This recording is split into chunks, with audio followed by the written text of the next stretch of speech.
অভাবের কারণে কেউ যদি পতিতালয় যায়, দেহ ব্যবসা করে, তারেও না ফিরে আইন না তার সাথে সংসার করা যায়। কিন্তু যারা স্বভাবের পতিতা, তাদের সাথে না রাত কাটানো যায়, কিন্তু তাদের সাথে সংসার করা যায় না। কিন্তু তোমার সাথে আমি কেমনে সংসার করবো বলো?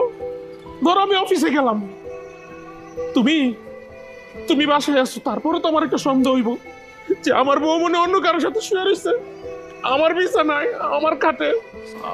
আমি না এরকম মানসিক অশান্তি নিয়ে আমি তোমার সাথে সংসার করতে চাই না। আরে ভাই, বউরে একটা মানুষ ভালোবাসবে, এটাই তো স্বাভাবিক।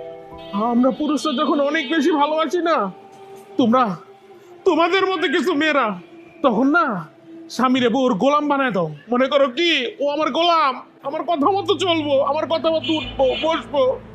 আরে আমরা তোমার গোলাম না, আমরা তুমি করে ভালোবাসি। আরে ভাই,